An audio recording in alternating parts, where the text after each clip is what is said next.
Shalom, everyone, and welcome to Rooted in Torah Ministries. I'm Ryan White, and we are in the first Torah portion of the book of Deuteronomy, and this one is aptly named Devarim, which is actually the Hebrew word what the Jewish people would call the book of Deuteronomy. They call it Devarim. And we're going to talk about the difference, why Devarim and Deuteronomy, where those both come from, because that's very important for us to understand what actually is going on in the book of Deuteronomy, why exactly there's this sudden repetition of events. Why do we have to retell the story of things that just happened, that we just read about?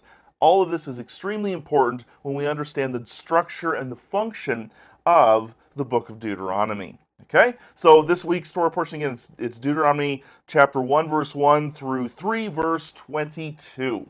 So let's start off by blessing our Creator, who's blessed us with this week's Torah portion.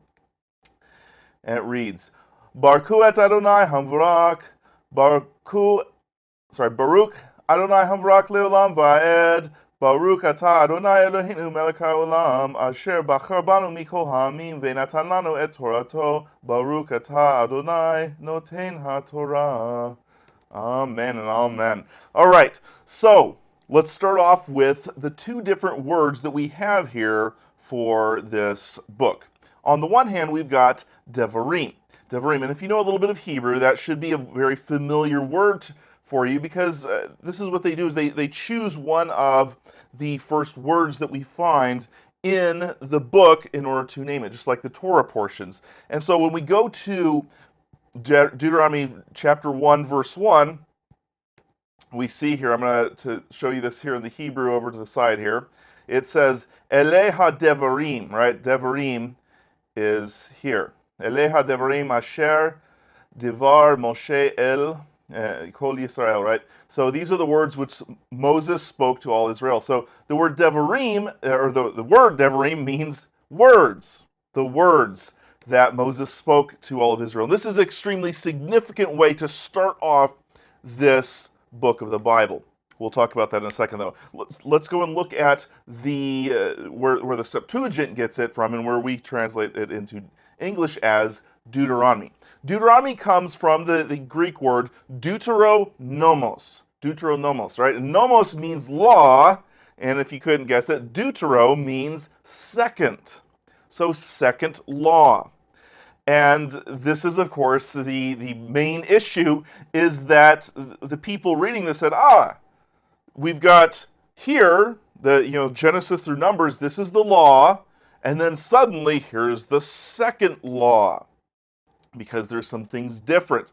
And this has caused a huge problem with scholars, unfortunately, even back into some of the Jewish literature as well, that they started to believe that the Torah wasn't actually written when it says it was written, and ultimately I think it was like the 1850s up until really about the 1970s, 1980s, it was huge within scholarship to believe that the Torah was written much later in the Babylonian exile, especially Deuteronomy. Some people believe that either Deuteronomy was written later, or Deuteronomy maybe had been written earlier in the time of King Josiah, and then the rest of the Torah was written after, right? We can see here there's a problem, because clearly that's not what the Torah is saying, and that makes essentially the Torah is claiming to be during this time period, and they're saying, oh, no, it was written like 1,000 years later.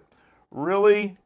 And so we won't go into the whole explanation of why they believe that, but ultimately, I will tell you, if you read scholarship written before about 1980, you will find that they have to subscribe to what's called documentary hypothesis. You may have heard of this. You'll hear JDEP, right? The different sources that they have, that they claim, different people were writing different parts.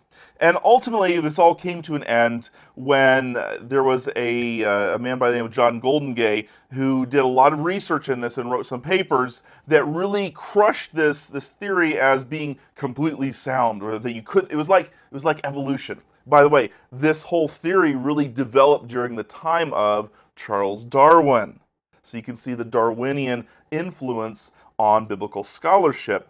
And up until like around the 1980s, like I was saying, I was talking to my professor about this, you couldn't write a book without basically acknowledging this theory and building your book around this theory. Kind of like evolutionary theory today. If you want to write a science book for a school, you have to acknowledge evolution, right? Then that's how it was going on with this theory, this idea that, oh, the Torah wasn't really written when it says it was written during these different time periods. And trust me, this is all going to become important here very shortly. I'm not just giving you information for it. So they believed that this was Deuteronomos, a second giving of the law. Well, this all really started to crumble. It probably started with other people, but one of the big people who has really contributed to it is a man by the name of Meredith, Klein. We thought that this was a female scholar, but it turns out it was a male. And he wrote an article called The Dynastic Covenant and also the Two Tables of the Covenant. And you can find those both in this book here called Treaty of the Great King. You can also find them, I believe, online on his website as well. But he did some really excellent research. And he built off of the research of a man by the name of George Mendenhall. And Mendenhall studied what were called ancient Near Eastern treaties, specifically what's called a suzerain vassal treaty. And we have great records of these. Once they uncovered all of this archaeology from in the last like 50 to 100 years, they've been able to start translating and start getting into the languages and the documents of these other ancient Near Eastern nations. And it was interesting because they found this certain sort of treaty. When a king defeated a lesser king, or he defeated, let's say, the king of Egypt defeated the king of the Hittites, they would come into what's called a suzerain vassal treaty.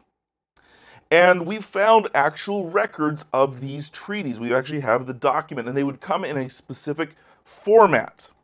And so the king of Egypt, he would be known as what's called the suzerain. Now, the suzerain, that's just an English word that we've applied to a title. He's the great king. Excuse me. And now the Hittite king becomes the lesser king. He becomes the vassal king. So you have a suzerain, greater party, and a vassal.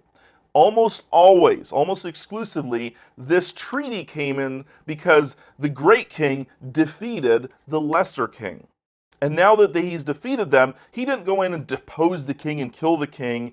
What he would do is he would then subject that king to him. So he would give that lesser king certain laws, but allow a certain amount of autonomy, ability to rule himself, as long as he stays within these laws and as long as he pays tribute and acknowledges his greater king, his suzerain. In return, now they have come into covenant together, and now if, say, another nation, say if they attack the Hittites, now they've attacked the vassal of the Egyptians. Now the Egyptians are now at war with them. Kind of like how we have treaties today. We have, NAFTA, or that's not a treaty, I was thinking NATO. NATO. And so if one country attacks a NATO nation, the idea is that all the other NATO nations will jump to the defense of that nation. Now, they didn't form it basically off of friendly relationships. It was generally based on this king defeats this land, but he leaves the king in place. You see this in the Bible, a lot of times you see where the kingdom of Judah and the northern kingdom also at different times became vassal kings to other nations. Right? We have one of the more famous ones is the Black Obelisk of Shalmaneser III, where King Jehu of Israel, of the northern kingdom of Israel, he goes and we have a statue, or not a statue, but it's an obelisk with an engraving showing Jehu bowing down to King Shalmaneser III of Assyria. So Jehu he still remained king over the northern kingdom, but he is now a vassal of Shalmaneser III. He's now a vassal of the Assyrians, rather than being independent or ultimately really being a servant of the Lord. So you see where we have a problem starting to form here. Okay, so we got that relationship, right? Now, in that relationship, this is very interesting. We have documents where the great king would demand that the lesser king love him. That's interesting because we're going to see that language in the book of Deuteronomy. You shall love the Lord your God with all your heart. The concept of love in the ancient Near Eastern world didn't mean, oh, you're going to have wonderful feelings about him and you feel warm inside every time you think of him. No, the word love actually speaks of absolute loyalty to your covenant partner. That's interesting, right? Because let me ask you a question. How many times in the Bible is it said that a child loves his parents? How many times in the Bible is it said that a wife loves her husband? I'm going to give you a hint. 0. 0. Now you will see that Abraham loved Sarah, for example. You'll see that, or Jacob loved Rachel. But you won't see that Rachel loved Jacob. Why? Because it's within the bounds of a covenantal relationship. And so you'll see the demand for the lesser party to love the greater party, socially speaking. Right? We're not saying that men are better than women better than men. But in a social hierarchy, the man is the head of the household. He's the one who's ultimately in charge of making the decisions for the household. And so he will love his wife and he will demand love in return, but in the text you won't see that she loves him because that's the duty of the greater party towards the lesser party. Kind of interesting. We'll also see, and we'll talk about this as we go through the book of Deuteronomy, we'll also see the concept of to know. To know. The greater king will say, I will only know you, and you will only know me. Meaning what? The concept of to know means to acknowledge as a legitimate covenant partner. It says you will not know any other king in these treaty documents. Really interesting when we start to look at this covenantal language that we find there. Another cool thing, we will see, say the king of Egypt, when he defeats the Hittite king, he becomes known as the father, and that Hittite king becomes known as his son. The language of father and son is not just used in family relationships, it's also used in covenant relationships between kings. So now the father, or the Egyptian king becomes the father to the king of the Hittites. So now the Hittite king is the son to Pharaoh, but he's now the father to his people. And so we can see how this relationship of father and son works differently depending on which perspective you have. Same thing with me. I am both a father to my children, but I'm a son to my own father. Do you see how that works? Right? Same sort of relationship going on within these treaties, within these kingdoms. They would also be known as master and servant. Right? They have all this special language here. Okay, so with that in mind, let's get into and let's look at what I'm talking about here. Okay? Why am I bringing this up? This is extremely important because at different time periods, they had different types of treaties. You had different formats to not different types of treaties, but different formats to the treaties. Sometimes they would have certain parts in this era, sometimes they'd have certain parts in this era. And what's interesting is that Dr. Klein did the research on the book of Deuteronomy, and he found that the book of Deuteronomy matches up with an ancient suzerain vassal treaty, the format of it. This is why there is this, it starts off with, these are the words of Moses. That's exactly how a treaty document would start out. These are the words of Esarhaddon to so-and-so. These are the words of Ashurbanipal to so-and-so. So it's interesting that we have the exact same way that it starts off is the way that the book of Deuteronomy plays out. But that's not all. That's not all. We have a specific covenant structure in this dynastic covenant, or this suzerain vassal covenant. And it's really interesting here. I'm trying to find the breakdown here. of it. So there's 7 specific parts that we have here. Number 1, we have the preamble, we have the historical prologue, we have the stipulations, and then we have ancillary commandments, we have sanction, covenant ratification, and dynastic disposition is the 7th one.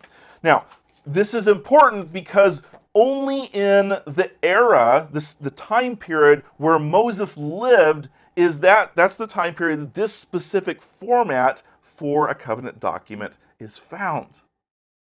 See, later on in the 800s and the 700s, in the 600 AD, or not AD, sorry, BCE, they did not have this format. They didn't have the same way. They didn't have the blessings involved in there, and the format was different.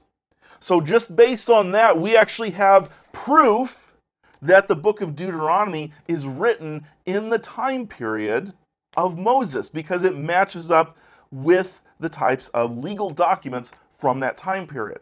So that whole documentary hypothesis theory is thrown out the window when we understand that there is these linkages. Now, why would Moses choose to write the book of Deuteronomy in a suzerain vassal treaty format? Let me ask you a question. Who was Moses before he became the leader of Israel? He was a prince of Egypt. Now let me ask you this. What did a prince of Egypt do? A lot of times we see, in the kids' movies, oh, he's just running around playing with the future pharaoh and they're doing chariot races and all this stuff. That's not the life of a prince. A prince in Egypt was a politician. Moses would have been one of the people who was heavily involved with making these suzerain vassal treaties. He would have been intimately familiar with this exact format. So it makes perfect sense that Moses is going to use this format to belay the instructions of God to the people, because this is the way that he has been trained to relay the information. God specifically put him in that place. Now, what's cool, too, is that when we understand the significance of this, we understand that the Lord is entering into covenant with his people. Now, this is very, very mind-blowing for the people of the ancient world. You see, for them, this sort of treaty only happened between a great king and a lesser king. Nowhere in time do we have any evidence that a king entered into covenant with his people in such a manner. Nor do we have any evidence of a god entering into covenant with his people. The gods back then, they were capricious. They didn't care. They didn't want to have a close personal relationship. But by the Lord entering into covenant with Israel in this manner, he's giving them a very specific mindset, a worldview. He's saying, I want to enter in with you so that you can be a nation of kings. You're going to be a kingdom of royalty. You're all going to be elevated to the status of king. He's giving them the ultimate honor, if you will, by entering into this suzerain vassal covenant with them. Okay, so with that in mind, I want to go and let's look at the specific parts of the suzerain vassal covenant or suzerain vassal treaty here, and we're going to look at these, what they mean, and where we find them in the book of Deuteronomy. Okay, so I'm going to pull up. This is from the table of contents of this book, the Treaty of the Great King. Okay, so let's pull this up here. And so the first thing we have is the preamble, which is Deuteronomy 1 verse 1 through verse 5. And we go back to our Bible, we see these are the words which Moses spoke to all of Israel across the Jordan in the wilderness, in the Arabah, opposite Suf, between Paran and Tophel and Laban and Hazeroth and Dizahab, 11 days journey. You see all of this where he's kind of giving this what's called a preamble. And so the preamble is what? This is the introduction. This is who I am. So also we have, so in addition to Deuteronomy being in this format, the 10 Commandments, the 10 words, are also in this format. Remember, he says, I am Yod-Heh Vav-Heh, your God. That is a preamble. This is who I am. And so Moses, being the broker or the mediator for God, he is what? He's about to die here, and so he is putting himself into this mediator role and saying, these are the words of Moses, where Moses is doing this. Does this make sense to you? Okay, are you with me? You got it? Okay. So the preamble kind of introduces this is who the covenant partner is. And then after the preamble, we launch into what's called a historical prologue. And so you can see this here. This is chapter 1, verse 6 of Deuteronomy through 4, verse 49 is the historical prologue. That is, this entire Torah portion is the historical prologue. So the historical prologue, what it does is it recounts past history between the two parties.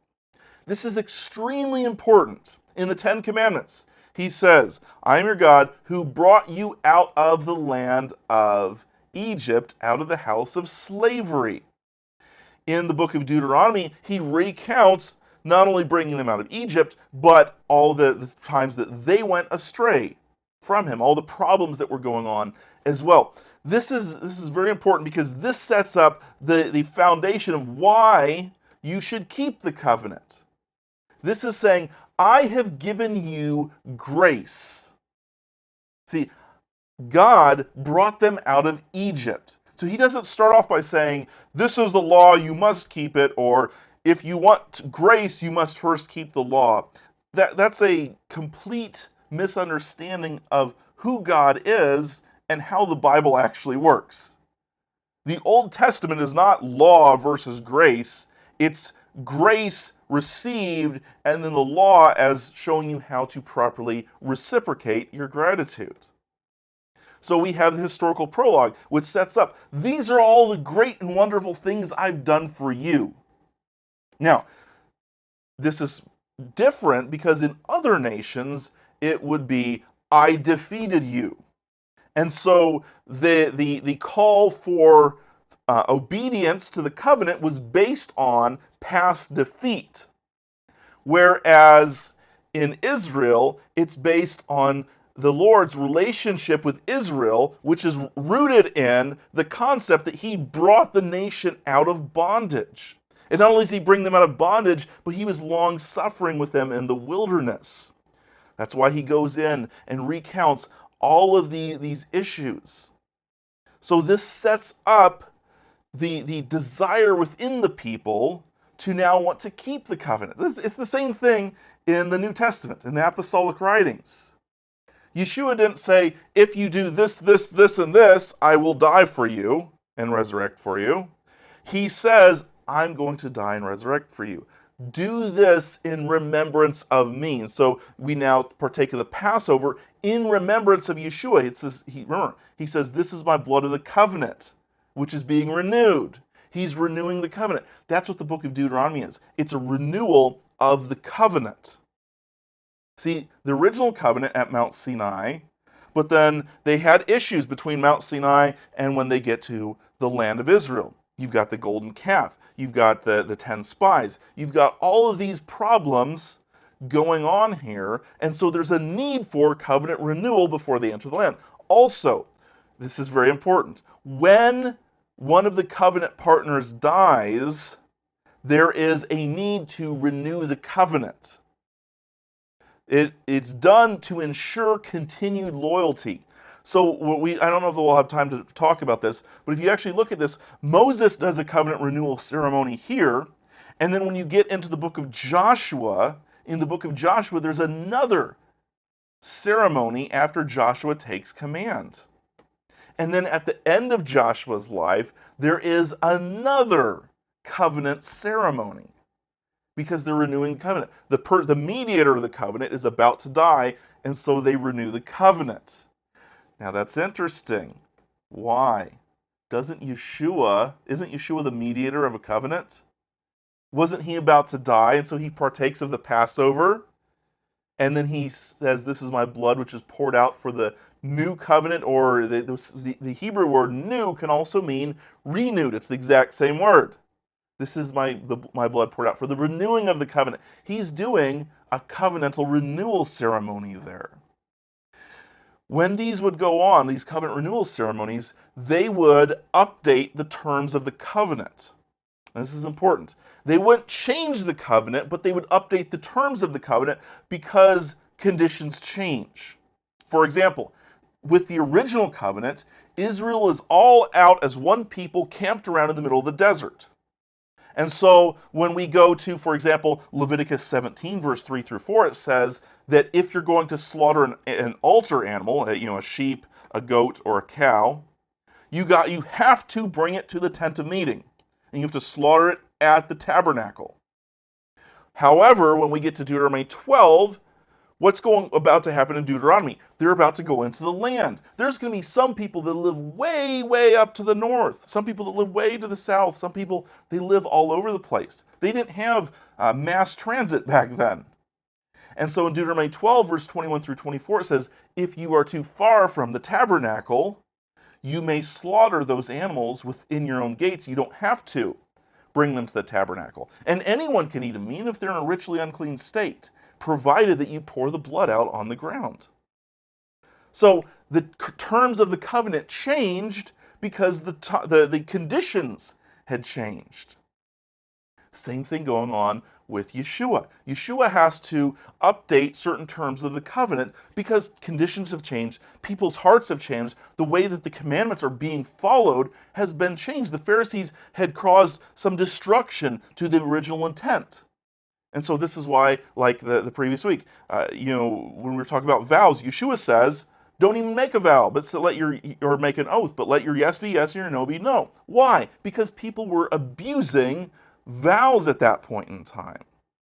And so he doesn't change it, he updates the terms and conditions. Okay, so does that make sense? So after that we've got and we're running out of time here, I do apologize. We've got the covenants, the larger commandments, and then you've got, and that's Deuteronomy 5 verse 1 through 26 verse 49, and within that you have what are called ancillary commandments, starting in chapter 12, which are kind of the smaller maintenance type commandments.